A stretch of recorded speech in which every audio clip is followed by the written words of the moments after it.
It is the power in our minds that is way stronger than our body, because anyone can hardly do anything when they do not have it in their mind first.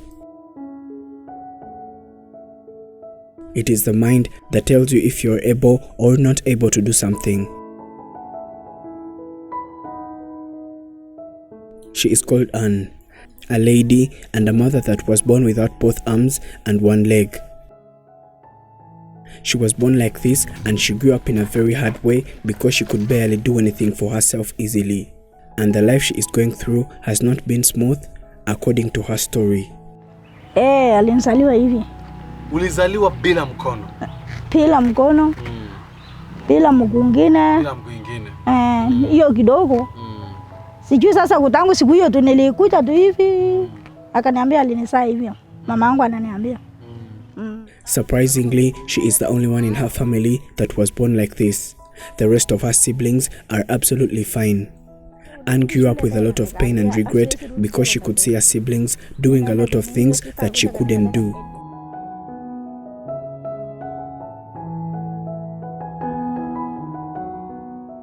Without both arms and one leg, she can do a lot of things that she only does with one limb, like washing clothes, cooking, showering, wearing clothes, and a lot more.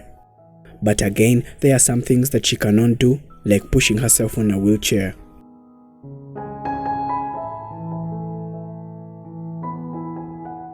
She grew up in a very hard way. One day, she was told by a certain man that he loved her. They started a relationship, and since he was the only person that ever proposed anything about love to her, she trusted him, not knowing who he was.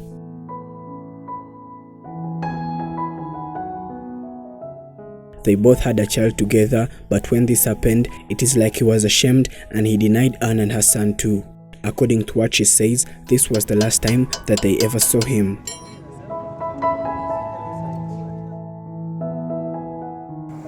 Anne decided not to be like other disabled people who sit on the streets and start begging for coins. She decided to start up a business of selling fruits along the road. This is where she gets the little money that helps her to manage her life, though it has never been that easy.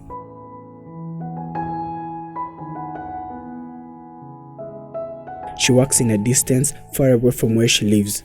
She has to wake up very early in the morning and go there to work. Obviously, she cannot push herself on a wheelchair, and the people she comes across give her a hand, and she thanks and asks God to bless them. Na hiyo wheelchair hasa naumisha mtu ile anakusukuma kabisa. Sasa mimi nahurumia. Wakeni ile aliweza kufika hapa leo, Mungu afungue maro yao hata wenye naweza kuniona. Today we are in Kenya. It is where we found this amazing lady, and she is going to share with us the story of her life and what she is going through today because of the way she appears to be physically. Anne says that she was born like this. Her parents were not at all proud of her when she was still a young child. They could hardly help her with anything, and this is how she used to live all day. When her mother noticed that her baby was starving, that's the only time that Anne ever got anything to eat. She lived like this for some time, and slowly by slowly, her mother learned to love her, and she ignored all the negative things that a lot of people in this village kept saying about her. She now loved Anne and decided to take care of her just like she should have in the first place. It was not so long after her mother gave birth to other children with fear that they would also turn out like Anne. Fortunately, they did not, and they all turned out to be normal, and this was a good thing that they all celebrated. Time came and they started playing together and having fun. This happened for years, but Anne hadn't yet realized that she was disabled, and when she was about 10 years of age, this is when she noticed that she was totally different from other children. So uliambiwa ukiwa na miaka ngapi? Wewe uligundua mwenyewe kama huna mikono ukiwa na miaka ngapi? 10 years. 10 years? Yani before 10 years huko unajua? Lakini kaona. This hurt her a lot and took her some time to accept it. But it was not easy at all because she always used to see other children playing and going to school, and she couldn't do any of these things rather than sitting at home the entire day. Her mother did not think that she could actually go to school because she couldn't walk, and the only way she could relocate herself from one place to another was hopping on one leg until she gets to where she wants to. Without arms, her mother thought that writing was impossible for Anne until one day that she proved her mother wrong. She woke up very early in the morning as her siblings were heading to school. She insisted to go with them to school because she was tired of sitting at home each and every day watching others going. Mamangu alikuwa anaambia mimi, hakuna haja uende shule, unaenda kuandikia wapi? Nikaambia mimi naenda kuandikia hii mkuu. Kwa shule mimi naenda kuandikia hii mkuu. Akaniambia utaweza, nikaambia mimi naweza mama. Sasa kanipeleka, nikaambia sipui, anioshe. Nitayarisha kunifalisha nguo na nikaenda shule hata muda kwenda kuniombea. Nikafika tu shule naita Chelombai. Fortunately, Anne went to school, though it was not easy to get her there. She was loved and liked by almost all the teachers. She learned how to write using the one leg that she had, and she turned out to be a very intelligent student. She says that sometimes she even wrote faster than the children who had both arms.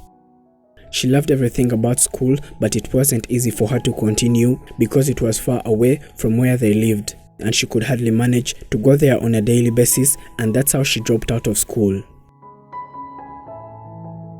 Years went by and she was able to buy a wheelchair after her family had been saving some money for a long time. She started asking her siblings to push her around the society because she was now grown and a single leg couldn't support her movement for a long time, and this is why she needed a wheelchair.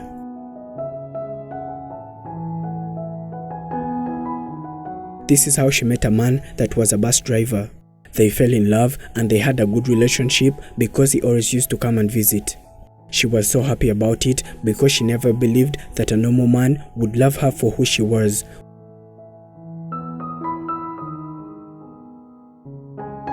It wasn't so long when she got pregnant. According to what she says, this was a very good thing to her, and she was so curious about the condition of the baby that she was going to give birth to. But her husband was not at all happy about it. The moment he was told that Anne was pregnant, he immediately said that he does not know who Anne is and the baby she was bearing was not his. This meant that he did not want to know anything about them anymore. Anne was so hurt and she wondered how a man she knew for so long had changed in minutes. Told her mother about what had happened, and the only way to go was to learn how to live with it, and since the baby was a boy, they hoped that he could help her with some things that she could not do. Anne was growing up, and though she was disabled, she decided to go and live on her own and stop being a burden to her mother. This is when she came to this house and found this old man that decided to take care of her, though they did not know each other.